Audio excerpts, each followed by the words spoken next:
Mari kita membuka Alkitab kita dari Yohanes pasal 19. Dari Yohanes pasal 19 ayat yang ke-16b sampai ayat yang ke-30. Yohanes 19 ayat 16b sampai ayat yang ke-30. Mari kita membaca firman Tuhan ini. Bapak Ibu boleh mengikuti di dalam hati masing-masing. Demikian firman Tuhan. Yesus disalibkan. Mereka menerima Yesus sambil memikul salibnya. Ia pergi keluar ke tempat yang bernama tempat tengkorak, dalam bahasa Ibrani Golgata. Dan di situ ia disalibkan mereka, dan bersama-sama dengan dia disalibkan juga dua orang lain, sebelah menyebelah Yesus di tengah-tengah. Dan Pilatus menyuruh memasang juga tulisan di atas kayu salib itu, bunyinya, Yesus orang Nazaret, Raja orang Yahudi. Banyak orang Yahudi yang membaca tulisan itu, sebab tempat di mana Yesus disalibkan letaknya dekat kota, dan kata-kata itu tertulis dalam bahasa Ibrani, bahasa Latin, dan bahasa Yunani. Maka kata imam-imam kepala orang Yahudi kepada Pilatus, "Jangan engkau menulis Raja orang Yahudi, tetapi bahwa ia mengatakan, aku adalah Raja orang Yahudi." Jawab Pilatus, "Apa yang kutulis tetap tertulis." Sesudah prajurit-prajurit itu menyalibkan Yesus, mereka mengambil pakaiannya lalu membaginya menjadi 4 bagian, untuk tiap-tiap prajurit 1 bagian, dan jubahnya juga mereka ambil. Jubah itu tidak berjahit dari atas ke bawah, hanya 1 tenunan saja. Karena itu mereka berkata seorang kepada yang lain, "Janganlah kita membaginya menjadi beberapa potong, tetapi baiklah kita membuang undi untuk menentukan siapa yang mendapatkannya." Demikianlah hendaknya, supaya genaplah yang tertulis dalam kitab suci, "Mereka membagi-bagi pakaianku di antara mereka, dan mereka membuang undi atas jubahku."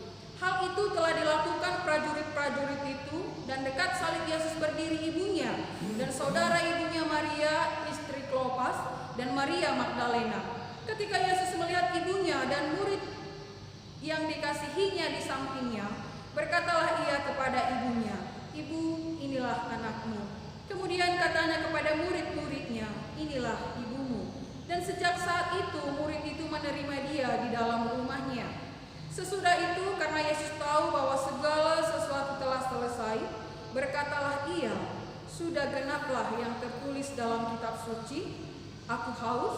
Di situ ada satu bekas penuh anggur asam, maka mereka mencucukkan bunga karang yang telah dicelupkan dalam anggur asam pada sebatang hisop, lalu mengunjukkannya ke mulut Yesus. Sesudah Yesus meminum anggur asam itu, berkatalah ia, "Sudah selesai." Lalu ia menundukkan kepalanya dan menyerahkan nyawanya. Nah, Bapak Ibu yang dikasihi Tuhan kita Yesus Kristus, satu tema firman Tuhan kebaktian kita di malam Jumat Agung pada malam hari ini adalah sambutlah pengorbanan Kristus disalib melalui sikap hidupmu. Sambutlah pengorbanan Kristus di kayu salib melalui sikap hidupmu. Nah, Bapak Ibu yang dikasihi Tuhan kita Yesus Kristus, kalau kita melihat tadi dan kita sudah membaca di dalam ayat yang ke-16 sampai ayat yang ke-22, kita bisa melihat bagaimana Yesus pada saat itu benar-benar rela untuk menderita demi kita manusia yang berdosa. Tidak ada kematian yang lebih mengerikan daripada kematian di kayu salib. Ketika Tuhan Yesus membawa salibnya sendiri, mengingatkan kepada kita semua bahwa di dalam kehidupan kita ini, kita sering menjadi orang yang keras kepala mengenai satu perkara atau perkara-perkara yang lain yang tidak penting di dalam kehidupan kita. Tetapi justru kita menjadi orang yang lemah ketika sebuah perkara yang benar diperhadapkan kepada kita. Kita sering melotot menutupi sebuah kesalahan, tetapi kita jarang dan lemah untuk memperjuangkan sebuah kebenaran. Bapak Ibu yang dikasihi Tuhan kita Yesus Kristus, perilaku yang demikianlah yang diperlihatkan oleh Paulus ketika dia tadi di dalam firman Tuhan yang sudah kita baca, ketika para imam mengatakan jangan tulis kata itu di atas salib Yesus, tetapi justru Paulus dengan sekehendak hatinya dengan ngotot dia mengatakan tulisan itu harus ditulis di atas kayu salib Yesus. Bapak Ibu yang dikasihi Tuhan kita Yesus Kristus, firman Tuhan tadi mengatakan bahwa tulisan itu ditulis dalam 3 bahasa, bahasa Yunani, bahasa Ibrani, dan juga bahasa Latin. Nah, kita melihat di sini bahwa secara tidak sadar pada saat itu, dan mungkin inilah satu rencana daripada Allah kenapa Paulus ngotot harus mengatakan tulisan itu harus ditulis di atas kayu salib Yesus. Tanpa mereka sadari sebenarnya tulisan itu mengandung arti yang lebih jauh lebih dalam sebenarnya dari apa yang mereka tuliskan di situ. Karena apa? Karena tulisan itu menjadi sebuah kesaksian bahwa Tuhan Yesus itu sebenarnya adalah orang yang bersih, tidak bersalah. Karena apa? Karena arti tulisan yang ada di atas kayu salib itu tidak mengatakan bahwa Yesus yang disalibkan itu adalah orang yang berdosa. Tetapi justru arti tulisan itu mengatakan bahwa Yesus adalah Raja orang Nazaret. Itu yang pertama. Lalu yang kedua, di balik apa yang mereka pertentangkan pada saat itu, justru tulisan itu mempertegas bahwa Yesus adalah domba Paskah Allah yang dikuduskan Allah bagi manusia. Dan yang ketiga, setiap orang yang melihat dan datang menyaksikan, karena ketika Tuhan Yesus disalibkan di dalam firman Tuhan tadi jelas dikatakan ada banyak orang yang menyaksikan hal itu. Nah, ketika tulisan itu dibuat dalam 3 bahasa, maka semakin banyak orang yang mengartikan arti tulisan itu. Dan ketika mereka membaca tulisan yang ada di atas kayu salib itu, itulah yang mereka terangkan, jelaskan kepada anak-anak mereka dari generasi ke generasi, bahkan hingga sampai kepada kita saat ini. Jadi artinya apa yang sudah Tuhan korbankan di kayu salib pada saat itu tidak berhenti pada saat itu, tetapi orang-orang menjelaskan, menerangkan dari generasi ke generasi hingga sampai kepada masa kita pada saat ini. Karena waktunya selesai, mungkin akan kita habis.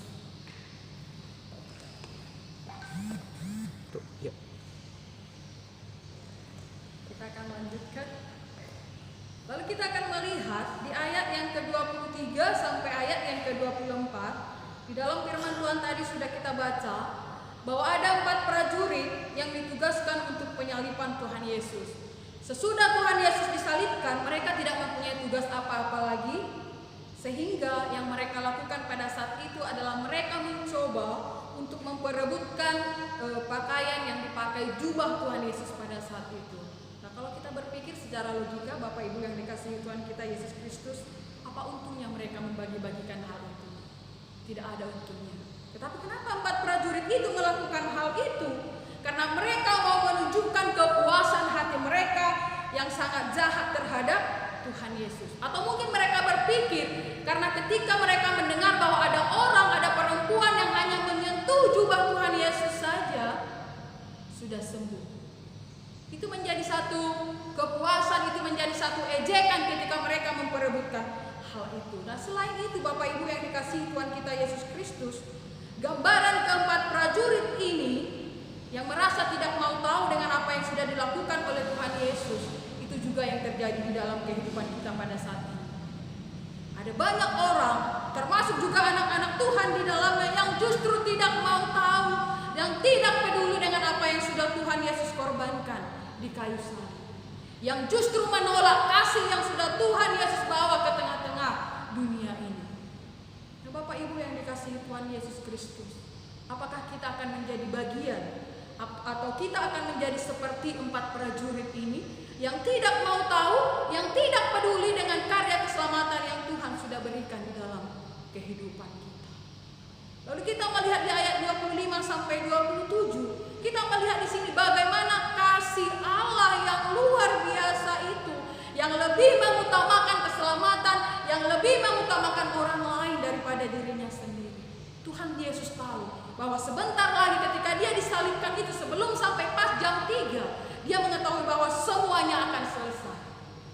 Tetapi di dalam firman Tuhan tadi jelas dikatakan ketika Tuhan Yesus disalibkan, ada perempuan-perempuan termasuk ibunya, termasuk juga murid-muridnya ada di bawah salib itu. Ketika Tuhan Yesus tahu bahwa semua akan berakhir, sebagai seorang anak dia mengetahui kalau saya harus tidak ada lagi di tengah-tengah dunia ini, bagaimana perasaan ibu ini? Kalau ketika aku tidak ada lagi di tengah-tengah dunia ini, maka siapa yang akan menjadi anak ibu ini? Itulah yang menjadi alasan kenapa Tuhan Yesus mengatakan kepada ibunya, "Ibu, inilah anak." Dan dia mengatakan kepada murid-muridnya yang lain, "Inilah ibu." Tuhan lebih memikirkan ibunya, Tuhan lebih memikirkan murid-muridnya daripada dia memikirkan dirinya sendiri pada saat itu. Nah, Bapak Ibu yang dikasihi Tuhan kita Yesus Kristus, di sini kita melihat bahwa Allah sering mengambil sesuatu yang berharga dari kehidupan kita. Sering sekali Tuhan mengambil sesuatu yang berharga di dalam kehidupan kita. Tapi percayalah, sebagai anak-anak Tuhan, Dia tidak akan membiarkan kita tinggal di dalam duka, tetapi Dia akan memberikan penghiburan kepada kita, seperti yang sudah Dia lakukan dan Dia berikan kepada ibunya ketika Dia disalibkan pada saat itu. Bahkan ketika mungkin ada satu sumur yang menurut kita sumur itu tidak akan mungkin lagi diisi dengan air, tetapi akan ada masanya ketika engkau menjadi anak yang percaya kepada Tuhan. Percayalah, suatu saat sumur itu pasti akan berisi air lagi. Pada saat kapan? Pada saat Tuhan akan mencurahkan hujan berkah. Ini menjadi satu kekuatan, ini menjadi satu pengharapan bagaimana kasih Tuhan itu benar-benar sempurna di dalam kehidupan kita. Lalu ketika kita melihat di ayat yang ke-28 sampai ayat yang ke-30, Tuhan Yesus mengatakan, "Sudah selesai."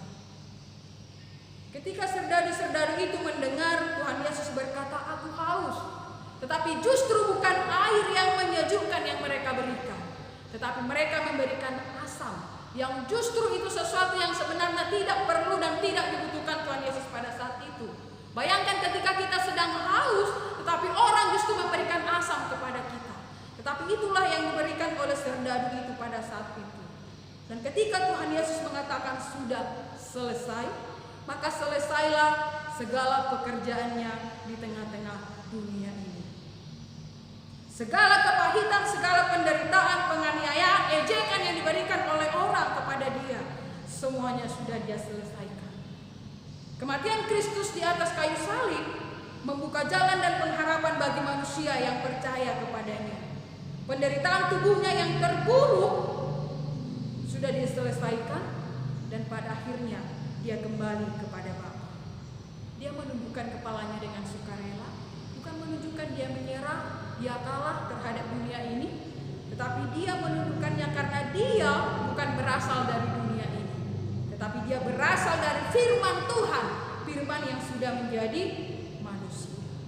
Nah, Bapak Ibu yang dikasihi Tuhan kita Yesus Kristus, ketika hari ini kita tiba di waktu ini, bagaimana kita bisa mengenang pengorbanan Tuhan Yesus 2000 tahun yang lalu, bahkan di dalam 4 malam pasion yang sudah kita ikuti, bagaimana kita melihat, kita mendengar bagaimana apa yang dialami oleh Tuhan Yesus selama pelayanannya, penderitaannya demi kita manusia berdosa ini. Lalu jika saat ini kita tiba di tahun ini, di tahun 2020 ini, apa yang harus kita lakukan?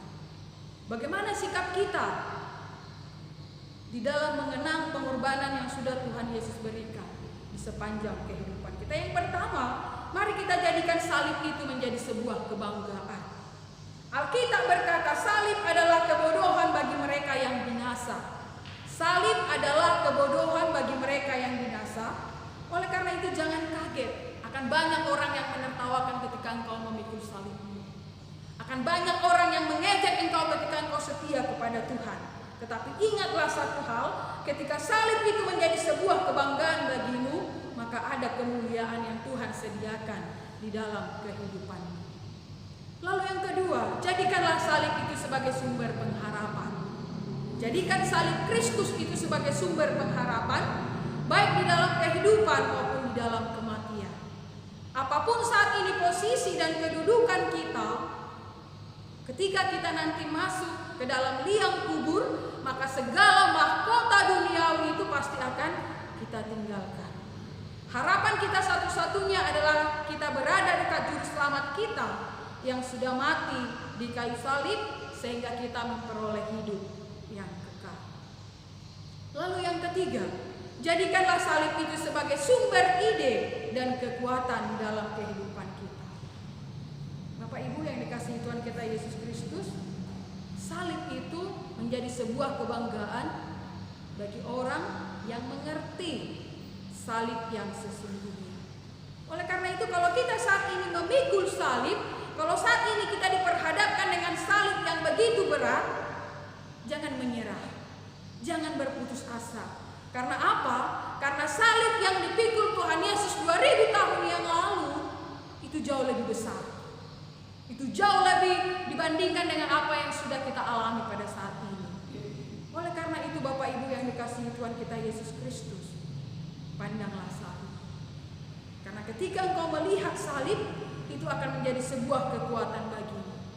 Nah, saat ini Bapak Ibu yang dikasihi Tuhan kita Yesus Kristus, kalau kita melihat di sekeliling kita saat ini, kita semua menjadi takut, kita semua menjadi khawatir. Apa yang harus kita lakukan? Apa yang harus kita berbuat? Apakah cukup dengan berdiam diri di rumah kita akan terhindar dari virus ini? Apakah cukup dengan memakai masker, memakai segala macam kita akan terhindar dari masalah ini? Tidak, Bapak Ibu.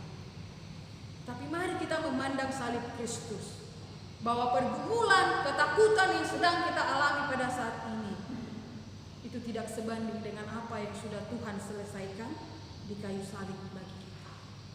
Dan yang keempat, jadikanlah salib sebagai sumber kepastian. Kepastian bahwa segala kutuk telah diselesaikan, kepastian bahwa segala berkat telah disediakan, kepastian bahwa mukjizat sampai hari ini masih tetap terjadi di dalam kehidupan kita. Nah, Bapak Ibu yang dikasihi Tuhan kita Yesus Kristus, satu pengorbanan yang luar biasa, yang tidak terhingga dan tidak akan bisa dilakukan oleh siapapun selain Kristus di dalam kehidupan kita. Ada sebuah ilustrasi, Bapak Ibu yang dikasihi Tuhan kita Yesus Kristus. Ada sepasang kekasih, mereka sedang melintasi sebuah rel kereta api. Nah, ketika mereka sedang berjalan di atas rel kereta api itu, tiba-tiba kaki perempuan sepasang kekasih ini terjepit di antara rel kereta api itu. Dia berusaha untuk melepaskan kakinya, tetapi tetap juga tidak bisa. Kekasihnya yang laki-laki mencoba untuk membantu si perempuan mengangkat, menarik kakinya dari antara rel kereta api itu, tetapi juga usaha yang mereka lakukan itu sia-sia. Bapak Ibu yang dikasihi Tuhan kita Yesus Kristus, ketika mereka berusaha untuk menarik kaki perempuan ini, berusaha untuk melepaskan kakinya dari antara rel kereta api itu, kereta api semakin mendekat. Kereta api bahkan bunyi peluit kereta api sudah dibunyikan sekuat mungkin, memberi peringatan supaya mereka berdua tidak ada di antara rel kereta api itu. Tetapi apa yang terjadi Bapak Ibu yang dikasihi Tuhan kita Yesus Kristus? Ketika kereta api semakin mendekat kepada mereka, ada banyak saksi mata yang menyaksikan dan berusaha dan berteriak supaya larilah dari tempat itu, tinggalkan saja perempuan itu, jangan engkau bodoh mau mati bersama dengan perempuan itu. Itu teriakan-teriakan orang pada saat itu ketika mereka menyaksikan kereta api itu semakin mendekat. Tetapi apa yang dilakukan oleh laki-laki ini? Sebelum kereta api itu benar-benar menabrak, menggiling tubuh mereka, si laki-laki ini dia berteriak, saya harus menemani dia. Saya harus menemani dia, lalu dia peluk perempuan itu, dan pada akhirnya mereka sama-sama meninggal dilindas kereta api. Bapak Ibu yang dikasihi Tuhan kita Yesus Kristus, kisah ini mengingatkan kita bagaimana pengorbanan Kristus yang jauh lebih besar dari apa yang dilakukan oleh pemuda tadi. Dengan kasihnya yang begitu besar, dia menyelamatkan kita di dalam Yohanes 3 ayat 16. Di dalam Matius 27 ayat 40, banyak orang yang berteriak, turunlah engkau dari salib, selamatkanlah dirimu. Bisa dia melakukan hal itu pada saat itu. Tetapi demi kita manusia yang berdosa, dia memilih untuk disalibkan dan tidak menyelamatkan dirinya sendiri. Nah, Bapak Ibu yang dikasihi Tuhan kita Yesus Kristus, tidak dapat menahan Yesus disalib. Tetapi kasih-Nya yang luar biasa itulah yang menahannya untuk bertahan tetap di kayu salib sampai Dia mengatakan sudah selesai. Nah, Bapak Ibu yang dikasihi Tuhan kita Yesus Kristus, di Minggu Jumat Agung yang kita rayakan pada saat ini, mari kita sama-sama merenung sejenak. Mari kita melihat satu fenomena yang begitu luar biasa yang terjadi, yang kita alami, khususnya di tengah-tengah virus yang saat ini ada di sekeliling kita. Kita mengenang bagaimana pengorbanan Kristus yang luar biasa, lalu kita diperhadapkan dengan situasi yang saat ini ada di sekeliling kita. Kita melihat tiba-tiba semua sekarang gedung gereja di dalam segala kemegahannya, di dalam segala fasilitasnya, tiba-tiba harus dikosongkan. Para pemimpin pujian, para pemain musik yang sangat handal, yang selama ini membanggakan talenta yang diberikan kepada mereka, kita melihat saat ini tidak dibutuhkan. Hamba-hamba Tuhan yang selalu berkhotbah ke sana ke sini di dalam segala kegiatan, kita melihat sekarang mereka tidak ada tempat untuk menyampaikan firman Tuhan. Gereja dengan segala kegiatannya, dengan segala pelayanannya, tiba-tiba kita lihat saat ini tidak bisa berbuat apa-apa. Dan kita pun hanya bisa melakukan ibadah seperti yang kita lakukan pada saat ini. Orang-orang yang selama ini sibuk berpakaian yang mewah, ke pesta, ke gereja, saat ini tidak diperlukan lagi. Karena apa? Saat ini yang kita butuhkan hanya masker. Orang-orang yang selama ini sibuk bekerja, tiba-tiba kehilangan pelanggan. Nah, Bapak Ibu yang dikasihi Tuhan kita Yesus Kristus, Tuhan saat ini sedang mengingatkan kita semua. Mengingatkan kita lewat pengorbanan Tuhan bagaimana membawa kita untuk melanjutkan misi Kristus yang sudah Dia selesaikan di kayu salib. Ketika Tuhan Yesus mengatakan sudah selesai, maka misi Tuhan Yesus itu kitalah yang melanjutkannya. Mari kita melihat apa yang terjadi di sekeliling kita saat ini. Tiba-tiba di mana-mana sekarang setiap rumah ada ibadah keluarga. Tanpa pengkhotbah, tanpa pemusik, tanpa pemimpin pujian, tetapi luar biasanya Bapak Ibu yang dikasihi Tuhan kita Yesus Kristus, semua kita beribadah dengan kesungguhan hati. Bahkan ada yang sampai menangis, berseru, memohon kepada Tuhan. Supaya apa? Supaya saat ini pergumulan permasalahan yang kita hadapi di sekeliling kita boleh diselesaikan. Bapak Ibu yang dikasihi Tuhan kita Yesus Kristus, mungkin saat ini tangan Tuhan sedang merendah. Mungkin saat ini tangan Tuhan ingin membentuk kita dari awal. Bagaimana persekutuan-persekutuan saat ini di dalam keluarga itu jauh lebih sungguh-sungguh dibanding persekutuan yang kita lakukan di gereja. Kenapa? Karena banyak orang ketika beribadah di gereja sibuk dengan HP-nya. Karena banyak orang ketika ibadah di gereja sibuk dengan ceritanya. Karena banyak orang ketika ibadah di gereja ada yang mengantuk. Tapi Bapak Ibu, saya percaya ketika Bapak Ibu saat ini ibadah di rumah masing-masing, semuanya itu tidak ada. Tapi semua dengan kesungguhan hati datang kepada Tuhan. Bapak Ibu yang dikasihi Tuhan kita Yesus Kristus, di dalam perayaan Jumat Agung hari ini mari kita merenungkan, mari kita mengintrospeksi diri kita masing-masing. Apakah ini cara Tuhan untuk membawa kita untuk semakin dekat kepada Tuhan? Waktu yang selama ini banyak kita gunakan di luar rumah, saat ini kita gunakan untuk bersama dengan keluarga. Membawa keluarga kita kepada Tuhan. Membawa kita untuk semakin dekat kepada Tuhan. Membawa kita untuk semakin mengandalkan Tuhan di dalam kehidupan kita. Sehingga sekarang dari satu sisi kita sangat bersyukur ketika ibadah-ibadah ini harus dilakukan di rumah masing-masing. Karena apa? Karena banyak gereja yang tidak diizinkan untuk melakukan ibadah. Sehingga ketika saat ini dianjurkan supaya kita ibadah di rumah masing-masing, maka mereka tidak akan memperdulikan surat izin bangunan gereja lagi. Tetapi semuanya akan beribadah di rumah dan akan senantiasa tetap memuliakan Tuhan.